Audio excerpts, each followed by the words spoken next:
¿Sabías que el universo no es tan estable como parece? ¿Qué fuerzas descomunales están causando un desequilibrio cósmico? Desde el Big Bang, el universo ha estado en constante expansión, pero ¿por qué sigue acelerándose en lugar de estabilizarse? La energía oscura es una de las principales culpables, una misteriosa fuerza que sigue empujando el universo más allá de sus propios límites. Pero no es solo la expansión, la asimetría entre la materia y la antimateria, los movimientos caóticos de galaxias y la distribución irregular de la materia oscura nos llevan a pensar que algo en el universo está fundamentalmente fuera de equilibrio. Si el universo continúa desequilibrado, ¿qué significa esto para su destino final? Comprender por qué no se estabiliza podría desvelar secretos sobre su eventual colapso o expansión infinita. No descubrir estos desequilibrios cósmicos nos deja a oscuras sobre el futuro de todo lo que conocemos.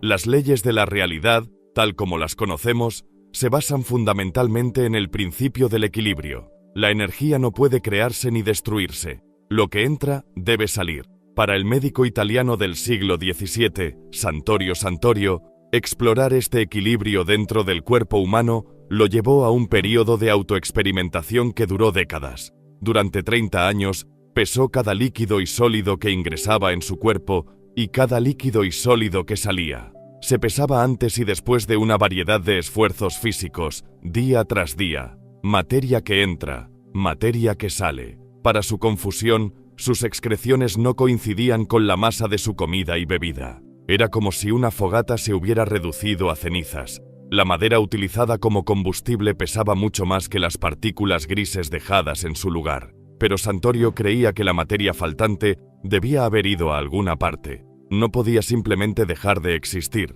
Y hacia finales del siglo XVIII, los filósofos naturales demostrarían definitivamente que la suposición básica de Santorio era cierta.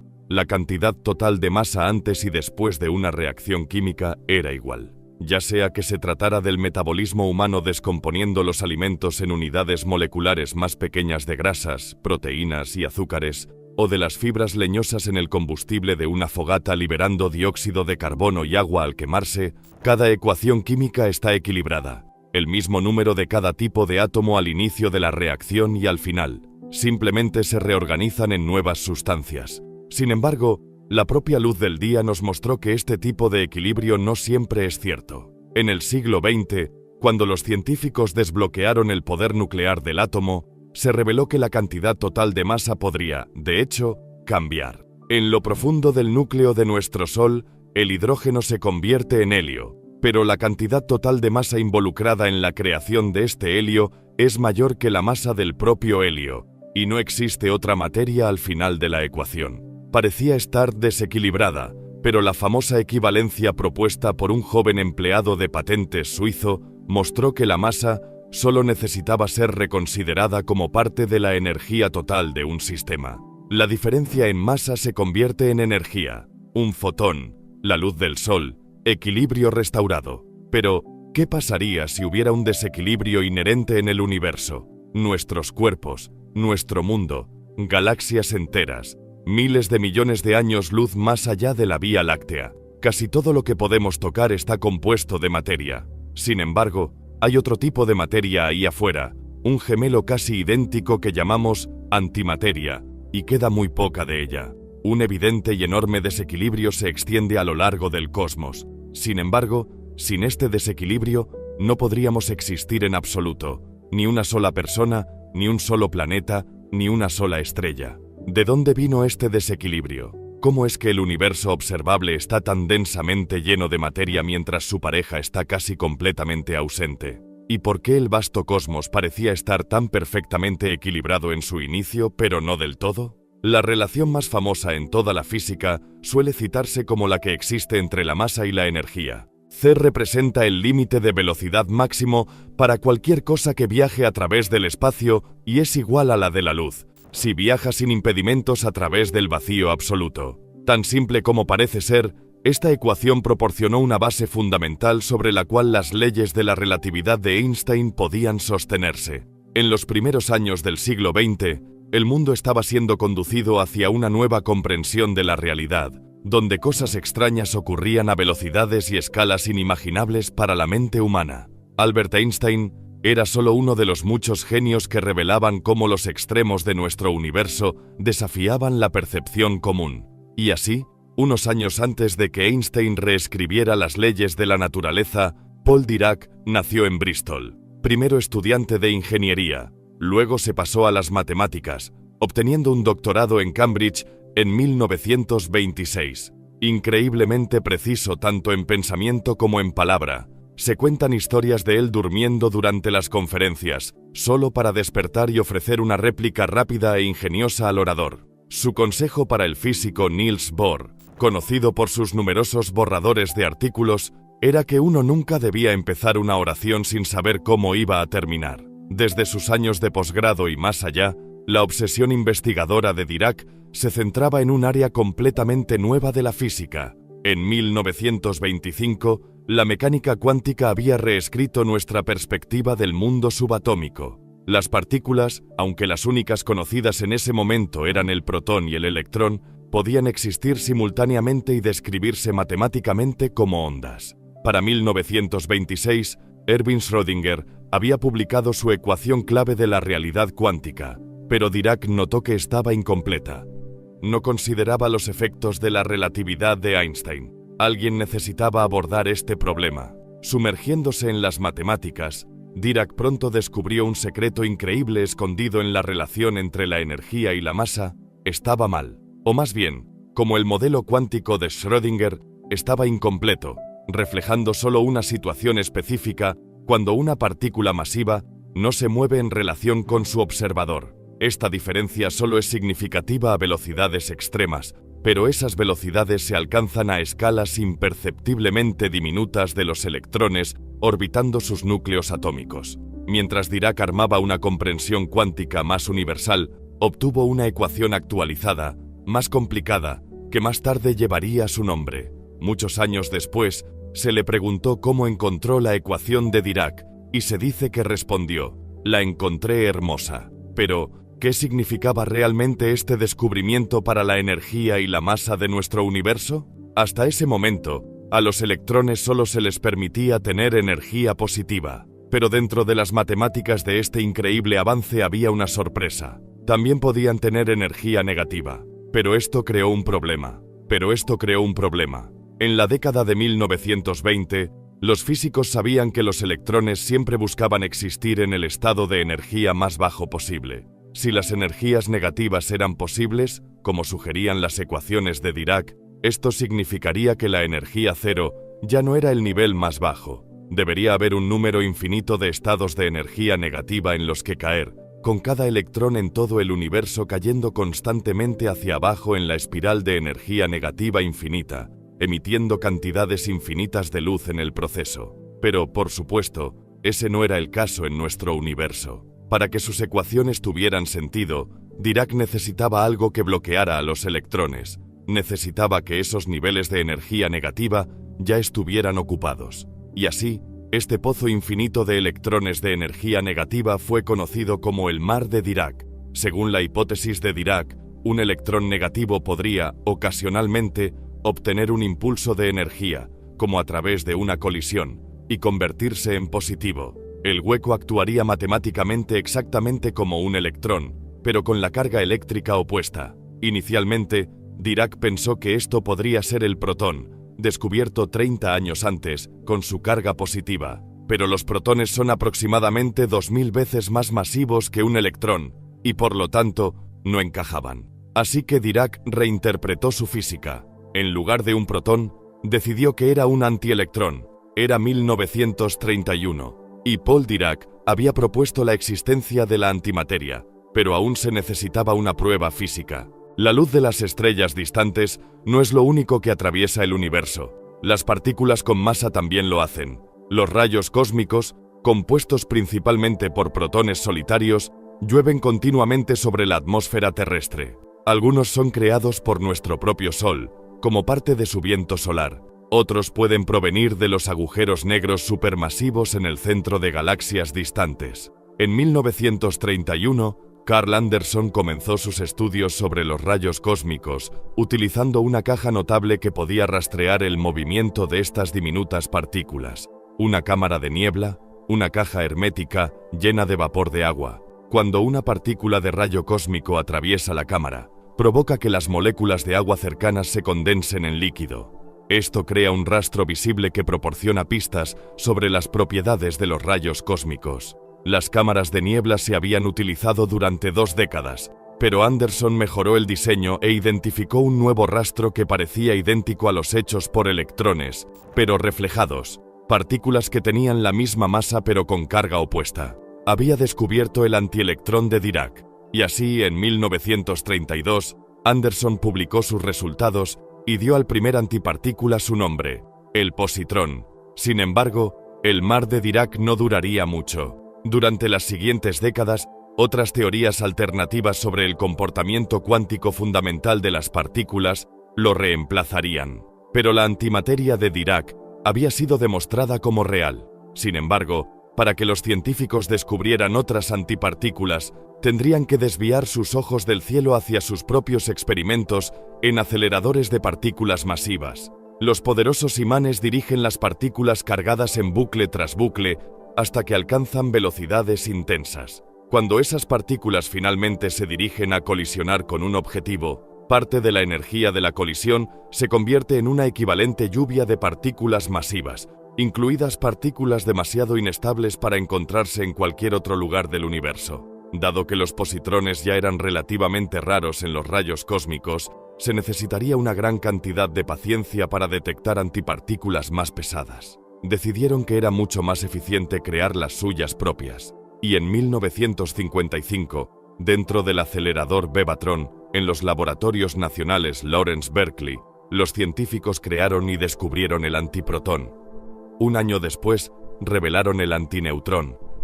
Sin embargo, tomaría otras 4 décadas antes de que la tecnología de aceleradores estuviera lo suficientemente avanzada como para construir un átomo completo de antimateria. En el anillo de antiprotones de baja energía en el CERN, los antiprotones volaban alrededor de su anillo magnéticamente construido 3 millones de veces por segundo. Cada vez que daban una vuelta, atravesaban un campo de gas xenón. Ocasionalmente, la interacción energética entre un antiprotón y un átomo de xenón creaba espontáneamente un par electrón-positrón, y en un evento aún más raro, este nuevo positrón podía ser absorbido por el antiprotón, asentándose finalmente en una órbita atómica.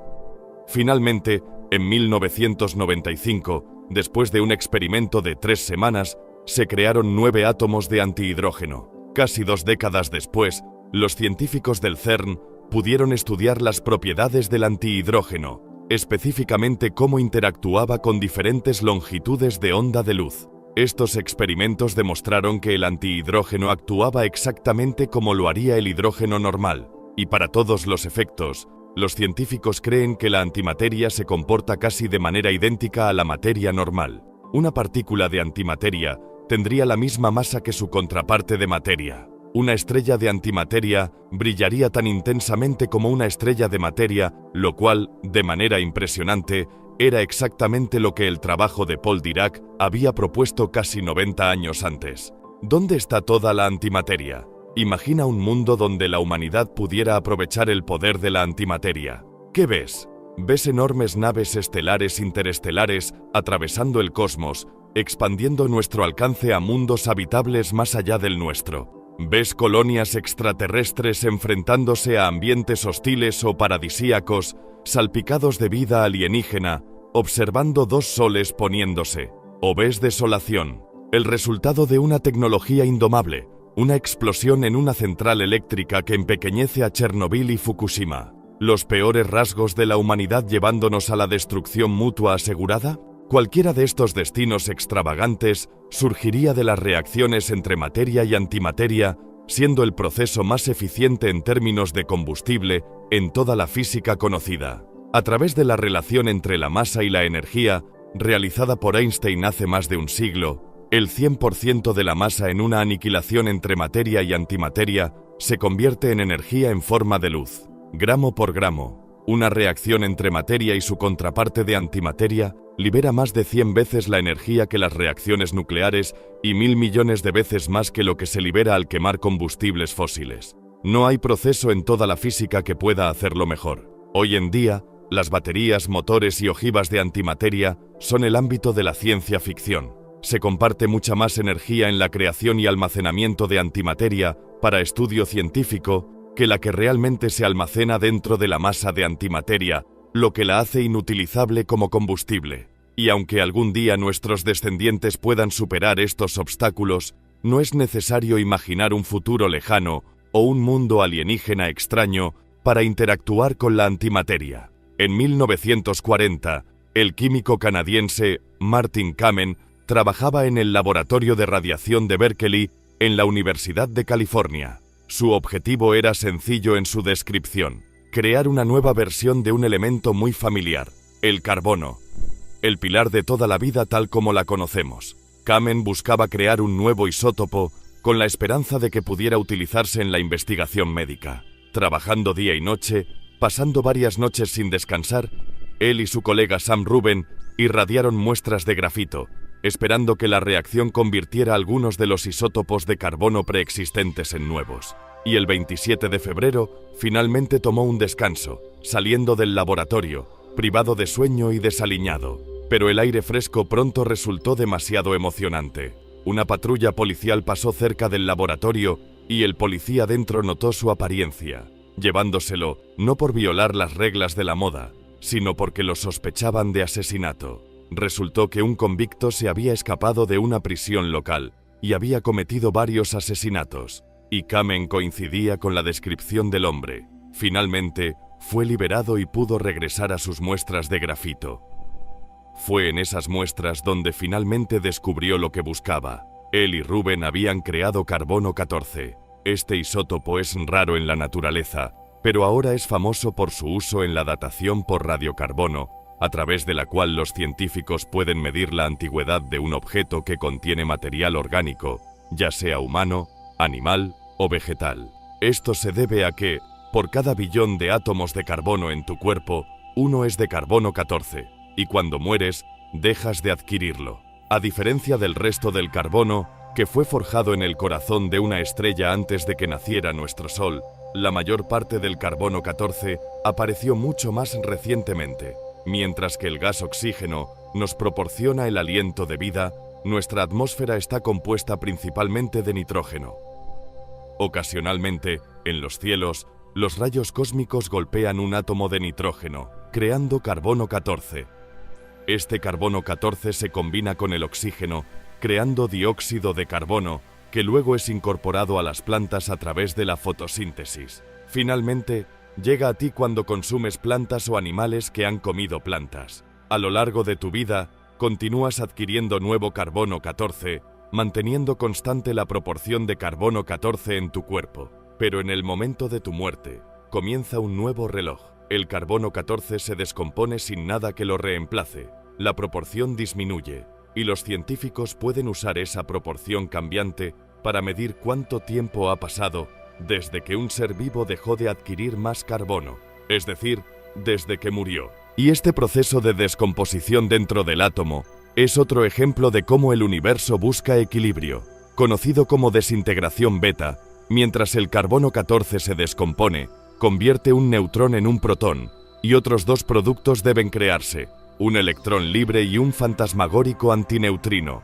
Asimismo, cuando el potasio 40 en tu cuerpo se descompone, ocasionalmente toma un camino invertido, creando un positrón en lugar de un electrón, y un neutrino en lugar de su contraparte de antimateria. En cualquiera de los dos casos, o más bien por ambos combinados, a través de la suave radiación de estos dos elementos, tú y toda la vida en la Tierra son fábricas naturales de antimateria. Y esta es solo una de las formas en que la antimateria está involucrada en nuestra vida cotidiana. De hecho, en la década de 1950, los científicos comenzaron a investigar maneras de aprovechar la antimateria para la imagen médica. Si se pudiera inyectar de forma segura un elemento radiactivo en el torrente sanguíneo humano, el sistema circulatorio lo distribuiría por todo el cuerpo.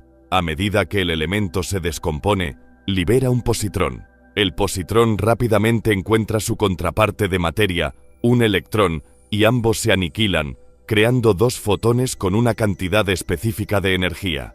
Una máquina capaz de detectar esa firma energética podría entonces mapear en qué parte del cuerpo ocurrió la aniquilación. Esto fue el escáner de tomografía por emisión de positrones o PET.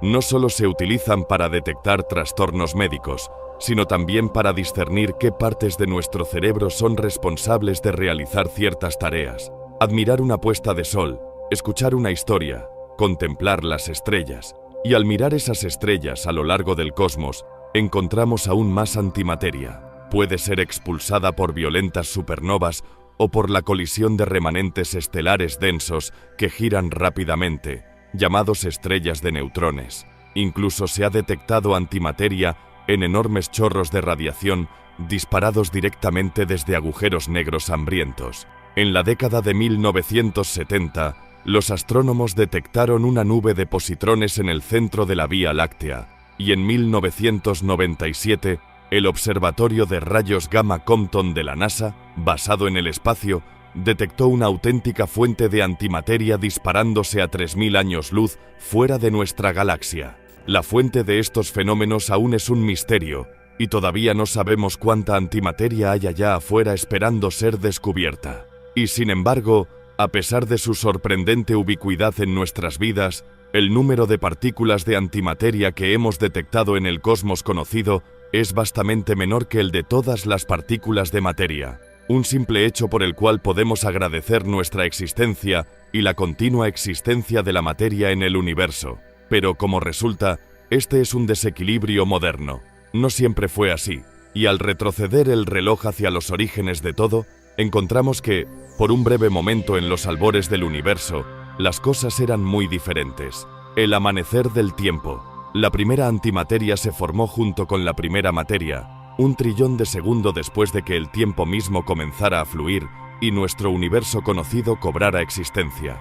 Las temperaturas se habían enfriado a unos meros 1000 millones de grados Celsius. Había energía, había luz, existían las fuerzas fundamentales que gobiernan nuestra realidad, pero no había materia, ningún algo con sustancia alguna. Al alcanzar este hito de temperatura y siguiendo la ley de la equivalencia entre masa y energía, una sopa de quarks y antiquarks surgió del mar de energía, cada quark apareciendo junto a su gemelo antiquark.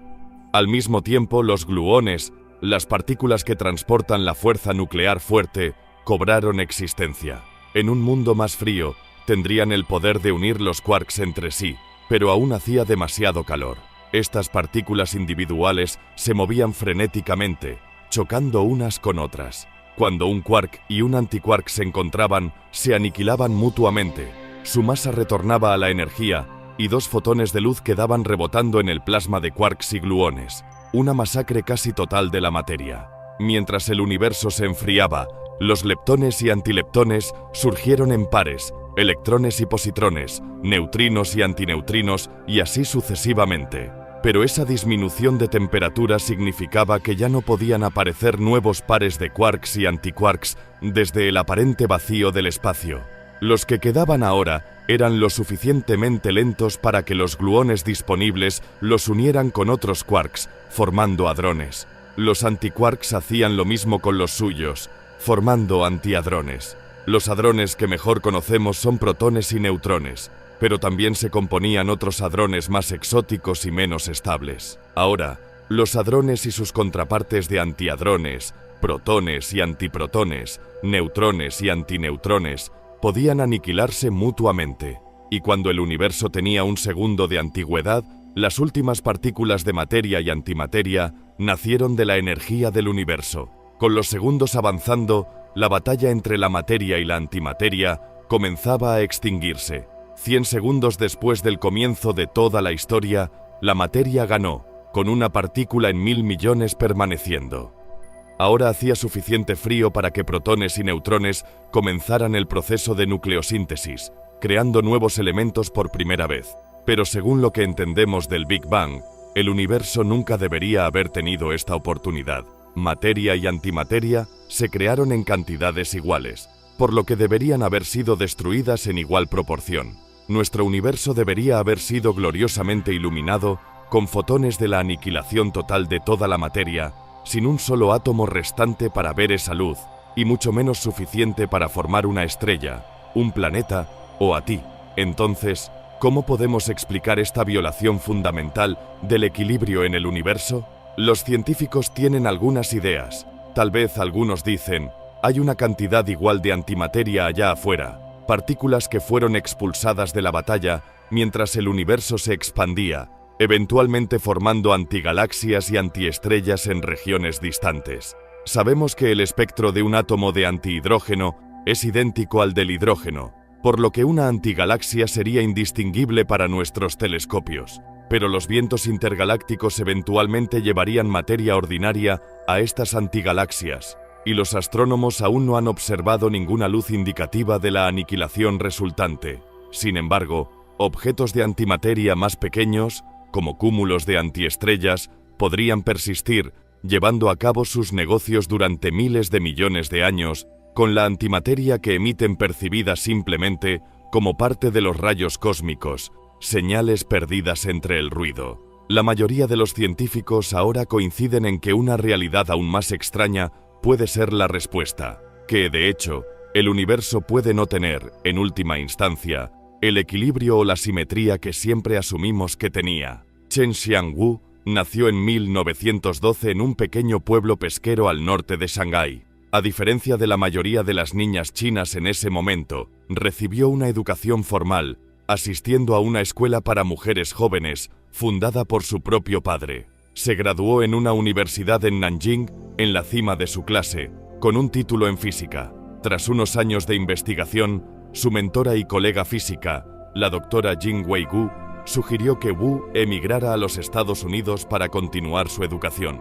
Recibió su doctorado de la Universidad de California en Berkeley en 1940. En 1944 se mudó a Nueva York para unirse al Proyecto Manhattan en la Universidad de Columbia, y para mediados de la década de 1950 ya era ciudadana estadounidense y una experta en la desintegración beta. De ese expertise fue invitada a empujar los límites de la realidad y reescribir nuestra comprensión de la física, y desde esa experiencia fue invitada a empujar los límites de la realidad y reescribir nuestra comprensión de la física. Las leyes fundamentales de la naturaleza, a primera vista, parecen simétricas según tres propiedades. La primera propiedad es la carga.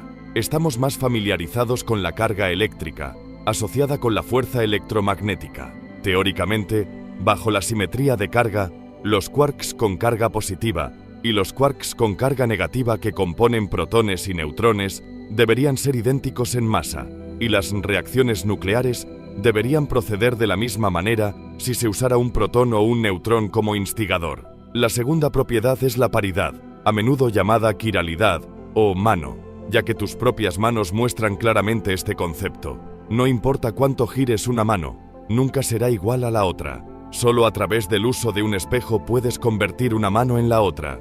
Por sí sola, la noción de simetría de paridad establece que el universo no tiene una dirección preferida para nada. Pero la simetría de carga-paridad, CP, la combinación de carga y paridad, dicta que si se colocara nuestro universo a través de un espejo y se reemplazara la materia con antimateria, este nuevo universo se vería y actuaría de manera idéntica al nuestro. Si la vida extraterrestre de ese universo decidiera visitarnos, nuestros telescopios no podrían revelar su composición hasta que el primer apretón de manos resultara en nuestra mutua destrucción. La tercera propiedad es el tiempo. La simetría de tiempo dicta que las leyes de la física deberían operar de la misma manera si de repente todas las partículas cambiaran su dirección, velocidad y giro al contrario, como si alguna mano cósmica estuviera presionando el botón de rebobinado en el mando a distancia de nuestro universo. Juntas, estas tres propiedades conforman la simetría CPT, sobre la cual se basa nuestra comprensión fundamental de la realidad. Pero, ¿qué pasaría si estos principios estuvieran muy ligeramente rotos? En 1956, Chen Ning Yang y Tsung Dao Li, este último también en la Universidad de Columbia, propusieron que la paridad o mano era asimétrica, particularmente en los procesos gobernados por la fuerza nuclear débil. Antes de publicar su controvertido artículo, Li se acercó a la doctora Wu para preguntarle si alguien había diseñado un experimento para probar la paridad, ofreciéndole 2 ideas propias. Ella propuso una tercera. El experimento que sugirió se basaba en un isótopo radiactivo de cobalto, el cobalto 60. Es un compuesto sintético creado en laboratorios de aceleradores de partículas y se descompone produciendo tanto rayos beta, es decir, los electrones generados en la desintegración beta,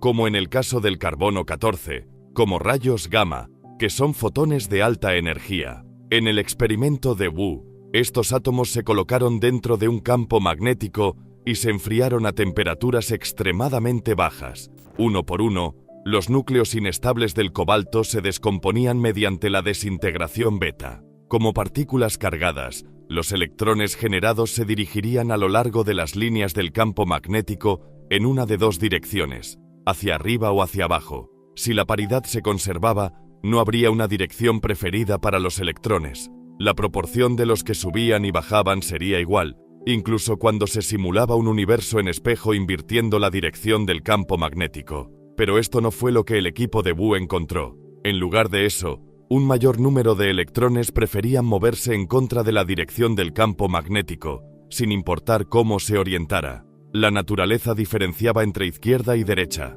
La paridad estaba rota, y el universo, en su nivel más básico, no era simétrico. Desafortunadamente, Wu tuvo que regresar a Nueva York durante el periodo experimental debido a sus obligaciones docentes, y estuvo ausente el día en que llegaron los primeros resultados revolucionarios. Era diciembre de 1956, y Lee rápidamente difundió la noticia de estos resultados preliminares a otros científicos, quienes en cuestión de semanas confirmarían que la asimetría observada por el equipo de Wu era cierta. Sin embargo, cuando se otorgó el Premio Nobel de Física en 1957, fue solo a los 2 hombres detrás de la teoría, dejando fuera a Wu. A pesar de este posible desaire del Nobel, la doctora Wu es recordada hoy como una figura clave de la física nuclear y una contribuyente esencial en la revelación de la asimetría del universo. Pero todo este trabajo era solo el comienzo. Experimentos ganadores de premios Nobel en la segunda mitad del siglo XX